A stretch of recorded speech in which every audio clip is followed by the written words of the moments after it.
Number one అంటారు. అసలైన number one Gurukashi university.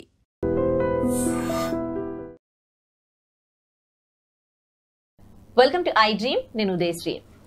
ఎవరికి వాళ్ళకి సెల్ఫ్ యాటిట్యూడ్ ఉంటుంది, సెల్ఫ్ ఒక క్యారెక్టర్ అనేది ఉంటుంది. కానీ మనము మన నిత్య జీవితంలో మనం వర్క్ చేసే చోట, లేకపోతే మన రిలేటివ్స్ కావచ్చు, స్నేహితులు కావచ్చు, డిఫరెంట్ పీపుల్ని మనం మీట్ అవుతూ ఉంటాం, డిఫరెంట్ మెంటాలిటీస్ని కలుస్తూ ఉంటాం.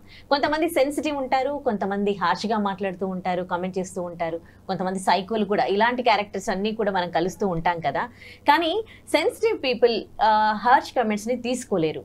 మరి అలాంటి కమెంట్స్ వచ్చినప్పుడు ఏ విధంగా రెస్పాండ్ అవ్వాలి? ఇమీడియట్ స్పాంటేనిటీ కొంతమందికి ఉండకపోవచ్చు. మరి అలాంటి సందర్భాల్లో వాళ్ళు హర్ట్ అయ్యే సిచ్యువేషన్స్ ఉంటాయి. మరి ఇలాంటివి ఎట్లా హ్యాండిల్ చేయాలి సెన్సిటివ్ పీపుల్? ఇదే టాపిక్ మనం మాట్లాడుకోబోతూ ఉన్నాం. రామ్మోహన్ నమిలే గారు మనతో ఉన్నారు, సైకాలజిస్ట్. మాట్లాడదాం. నమస్తే సార్. నమస్తే అమ్మా. ఇది అంటే నాకు తెలిసిన వాళ్ళది అనమాట. చాలా మంది సెన్సిటివ్ పీపుల్ ఉంటారు కదా. సో వాళ్ళు ఎవరి జోలికి వెళ్లకుండా, ఎవరిని హర్ట్ చేయకుండా కూడా వాళ్ళని వేరే వాళ్ళు హర్ట్ చేసినప్పుడు వాళ్ళు ఫీల్ అవుతారు. అండ్ స్పాంటనిటీ కూడా తక్కువగా ఉండొచ్చు వాళ్ళకి. దానివల్ల ఇమీడియట్ గా వాళ్ళు రెస్పాండ్ అవ్వకపోవచ్చు. తర్వాత మనసులో పెట్టుకొని బాధపడుతూ ఉంటారు, ఎందుకు నేనేమన్నానని, నన్ను హర్ట్ చేసింది, నన్ను ఎందుకు అట్లా మాట్లాడింది అని.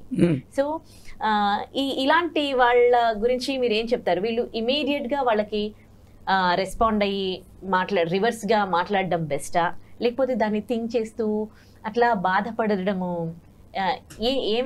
ఏం సజెషన్ ఇస్తారు మీరు?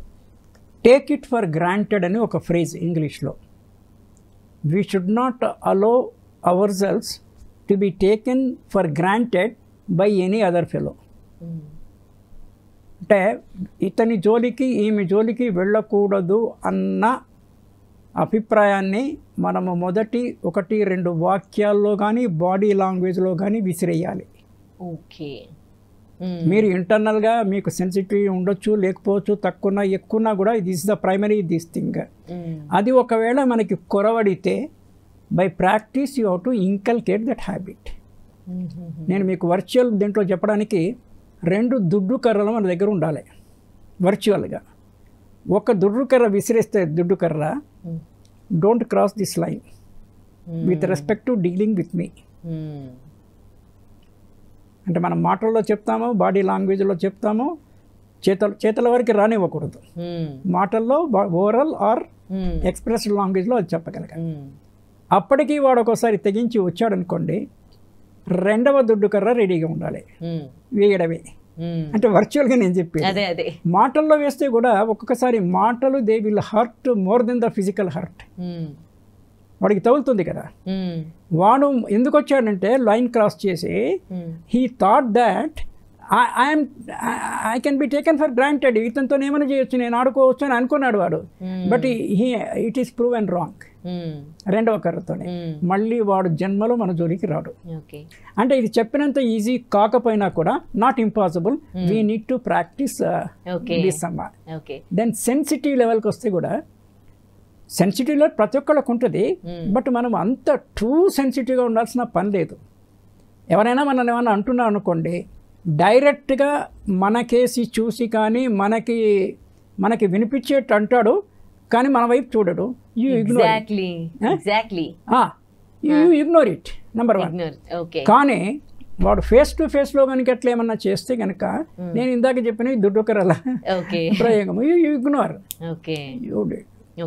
Silence is more powerful than the word అంటారు కదా. Absolutely అమ్మా, silence is much powerful than the sound.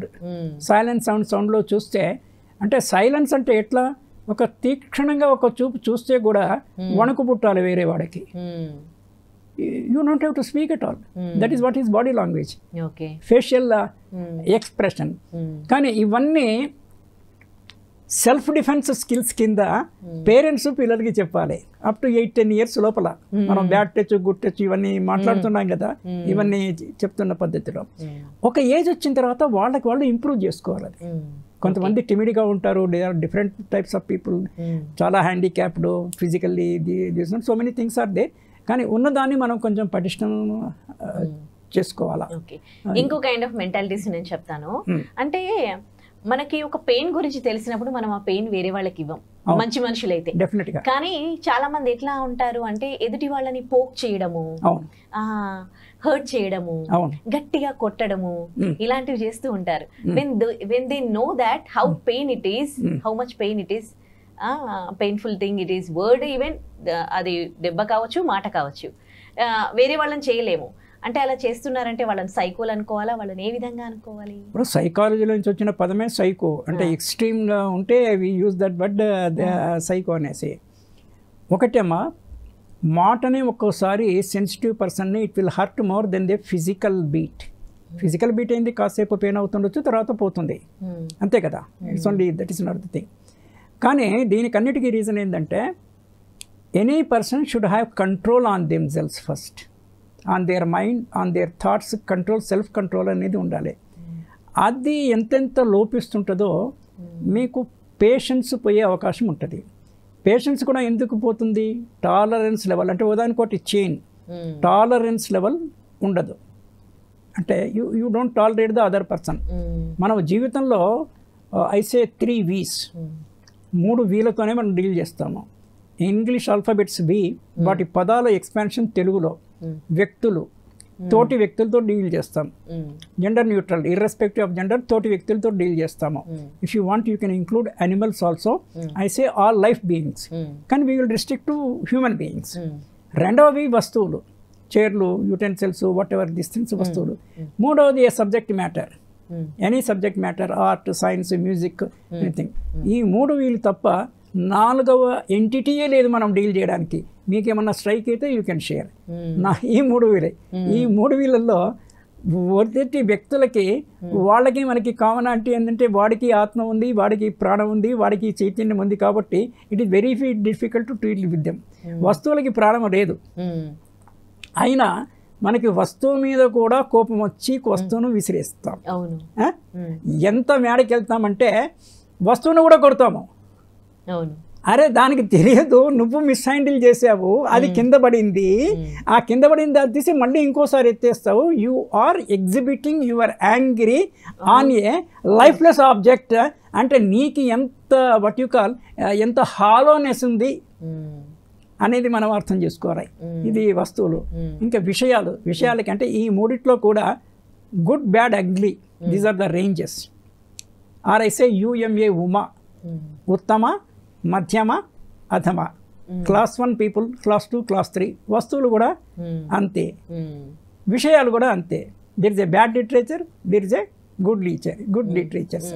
మనము గ్రూమింగ్ అంటే చిన్నప్పుడు 10 years వరకే అప్రాక్సిమేట్గా తల్లిదండ్రులు, కొంతవరకు స్కూల్ లెవెల్లో, ఆ తర్వాత మనము ఎప్పుడు గుడ్ కంపెనీలో ఉంటూ we need to groom other things. The basic అంటే వీ షుడ్ అండర్స్టాండ్ 2 things అమ్మా. ఒకటి, we should set A purpose of living. అది కామన్గా అందరు human beings to some extent it is same, కానీ ఇండివిజువల్గా it is different from person to person. That is the purpose of living. Set your purpose of living based on your swat. నీకున్న లోపల intelligence, energy, మీ స్తోమతను బట్టి you set A purpose. According to the purpose you create a way of living. The basic code, basic concept is hurt not self or others. Hurt not and harm not self or others. దీన్ని మీరు ఒక 25% follow అయినా కూడా life is wonderful.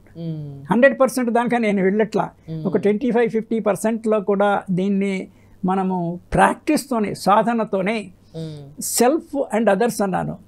Self కూడా ఎందుకన్నానంటే, మీరు మీ ఎక్స్పీరియన్స్లో మీరు గమనించారో లేదో, కోపం వచ్చినప్పుడు కొంతమంది గోడ నెత్తికేసి కొట్టుకుంటారు. Did you see any time? చూసారు కదా. అంటే what should we read in that? అంటే ఎవరిని ఏం చేయలేక కోపం తన మీద బాగా చెప్పారు. వేరే వాడిని వీడికి కొట్టలేడు, కానీ వీడు కొట్టుకున్నాడు. That is number 1 thing. కొంతమంది వీడు కొట్టుకోడు, వేరే వాళ్ళని కొడతారు. మన సమాజంలో వైఫ్ బీటింగ్ హస్బెండ్స్ చాలా మంది ఉన్నారు. మీరు కూడా గమనించుంటారు, either directly or indirectly. Why అంటే వాడి కోపం అంతా చూపిస్తూ ఉన్నాడు, చూపించడానికి ఒక తనకి తక్కువగా కనిపిస్తుంది. కానీ రెండో వాడు బెటర్, మన ఫస్ట్ అనుకున్నవాడు బెటర్ కదా. వాడు ఈజ్ సెల్ఫ్ హార్మింగ్. నేను అందుకే 2 చెప్పిన, harm not self, harm not self, harm not other, hurt not self, hurt not others, ఈ రెండు ఉండాలి. చాలా మంది ఆత్మహత్య చేసుకుంటారు. చాలా మంది అంటే చాలా తక్కువ పర్సెంటేజ్ అయినా కూడా సబ్స్టాన్షియల్ నంబర్ పేపర్లో every alternate day somebody is doing some these things. ఆత్మహత్య ఎందుకు చేసుకోవాలా? వాళ్ళు ఇంకేం చేయలేక వేరే సొల్యూషన్ లేదు అని అనుకుంటారో ఏమో, మైండ్ సెట్ ఎట్లా థింక్ చేస్తారు అది. అంటే దీని మీద కూడా ఒకసారి ఏదో కనెక్షన్లో వచ్చినప్పుడు ఏంటంటే ఒక టెండెన్సీ ఉంటుంది, అది సైకలాజికల్ డిఫెక్ట్. ఆత్మహత్య చేసుకోవాలి, సుసైడల్ టెండెన్సీ అని కొంత చాలా తక్కువ మందిలో ఇన్బిల్ట్గా ఉంటుంది. అన్నీ ఉన్నా చేసుకుంటారు, ఏమీ లేకపోయినా చేసుకుంటారు. ఎక్స్టర్నల్ రీజన్ వాళ్ళకి పెద్ద రీజనే కాదు, రీజన్ వాళ్ళ టెండెన్సీ అది. రీజన్ ఉండి చేసుకునేది అది ఎక్స్ట్రీమ్లో, అది సపరేట్, అవి చాలా తక్కువ ఉంటాయి. ఫర్ ఎగ్జాంపుల్ కొంతమంది చాలా అప్పులు చేస్తారు, దే కెనాట్ రిపే. 40-50 లక్షలు లేకపోతే 2-3 కోట్లు అప్పు చేస్తాడు, దర్జాగా స్పెండ్ చేస్తాడు, కట్టడానికి లేదు. వాళ్ళు వచ్చి కొడతారని భయము, అంతే కదా సొసైటీలో జరిగేది. లేకపోతే వీడు బాగా తెలివైన వాడైతే వెళ్ళిపోయి దాక్కునేసి ఇది అవుట్ ఇన్సాల్వెన్సీ పిటిషన్ పెట్టుకొనేసి కోర్టు నుంచి ఆర్డర్ తీసుకోవచ్చు. అంత లీగల్గానే లాంగ్వేజ్ ఉండదు. సో అలా భయపడి చేసుకునేవాళ్ళు కొంతమంది. ఎగ్జామినేషన్ రిజల్ట్ రేపు వస్తుందంటే ఈరోజు రాత్రి చేసుకునే వాళ్ళు స్టూడెంట్స్ ఉన్నారు, రేర్గా కానీ ఉంటారు. అంటే తెల్లారి వారికి టెన్షన్, రిజల్ట్లో ఒకవేళ నేను ఫెయిల్ అవుతానేమో అనేసి. తెల్లారి చూస్తే వాడు పాస్ అయి ఉంటాడు, అయినా వీడు సూసైడ్ చేసుకుంటాడు. ఈ సొసైడల్ టెండెన్సీ ఎవరన్నా మన ఫ్యామిలీలో ఉంటే ఫ్యామిలీ మెంబర్స్ కేర్ఫుల్గా వాళ్ళని గార్డు చేయడం ఒకటి. రెండవది అంటే వీళ్ళ నుంచి థ్రెట్ ఉండొద్దు, నేను ఫెయిల్ అయితే డాడీ తిడతాడు, అమ్మ తిడుతుంది అనేది అది ఉండొద్దు. ఆ సెక్యూరిటీ వాళ్ళు ప్రొవైడ్ చేయాలి. ఫెయిల్ అయితే ఏమైందమ్మా, రెండోసారి చదివితే you will get more marks అంతే. ఇప్పుడు మొత్తం ఇంత కెరియర్లో 1 or 2 years పోతే పెద్ద కంపరెంట్ పోయేది ఏం లేదు కదా. So these are all the things అమ్మా. బేసికలీ ఏంటంటే one has to improve at every stage of life. మీరు 30sలో ఉండండి, 40sలో ఉండండి, 50 years, still there will be some death. అది ఎప్పటికెప్పుడు మనం అబ్జర్వ్ చేసుకుంటూ we have to patch it, we have to move further. Thank you so much. Right, thank you. And for more videos, please subscribe to iDream. Please subscribe to iDream. Please subscribe iDream. And please subscribe to iDream. For more videos, subscribe to iDream. please like, share and subscribe to the channel. Congratulations, iDream. Subscribe to iDream. Subscribe to iDream. So subscribe to iDream Media. iDream ki iDream team andarki huge congratulations. Please subscribe iDream Media. Please subscribe to iDream. Subscribe iDream. Please subscribe to iDream.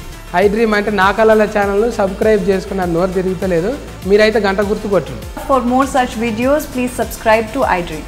Subscribe to iDream. Please subscribe to iDream. Please subscribe iDream Media. Please do subscribe to iDream. Please subscribe to iDream Media. For best entertainment and information, please subscribe iDream. And don't forget to subscribe to iDream.